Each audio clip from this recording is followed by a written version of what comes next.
উত্তর জেলার কদমতলা থানা এলাকার সরসপুর গ্রামের ৪ নম্বর ওয়ার্ডের কালীবাড়ি রোড এলাকায় সোমবার রাতে সংঘটিত হলো এক দুঃসাহসিক চুরির ঘটনা। চোরের দল হানাদের স্থানীয় বাসুত ও মনীষ দেবনাথের বাড়িতে। ঘটনার বিবরণে জানা গেছে, মনীষ দেবনাথের স্ত্রী বাড়িতে না থাকায় সোমবার রাতে বাড়িটি ফাঁকা ছিল। রাত আনুমানিক 10টা নাগাদ বাড়ি ফিরে তিনি দেখতে পান বারান্দার গেটের তালা ভাঙা, ঘরের ভেতরে ঢুকতেই চরম বিশৃঙ্খলার ছবি, তছনছ ঘর, ভাঙা আলমারি ও লকার।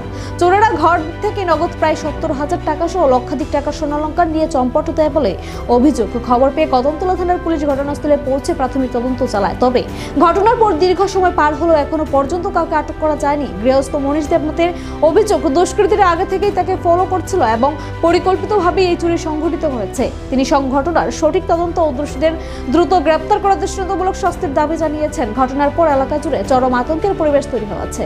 নাম মনীষ দেবনাথ, সরসপুর 4 নম্বর ওয়ার্ড, সরসপুর গ্রাম পঞ্চায়েত। আনুমানিক কালকে সন্ধ্যা নাগাদ আমি তো দোকান থেকে আইছিলাম, ওই রাত্রে 10টা বাজে। তখন আইয়া দেখি তো খুললা সব দরজার তালা, গ্রিলের তালা সব ভাঙ্গা, ভিতরে ঢুকে সব গোদরেজ সব খোলা, লোক ভাঙ্গা। তখন আইয়া দেখি আমি পরে সঙ্গে সঙ্গে সবরে জানাইছি আর প্রশাসনকে কল করছি। প্রশাসন আইছিল রাত্রে, আইয়া তারা দেখা গেছে সব কিছু। ওখানে বাকিরা হয়েছে তারা দেখবো। আর তো ওইটাই কথা যে কোনো তারা ব্যবস্থা গ্রহণ করুক প্রশাসনে, আইনতভাবে যা হয়। লাখ খানেকের উপর হইব সব জিনিসপত্র, ক্যাশ সহ।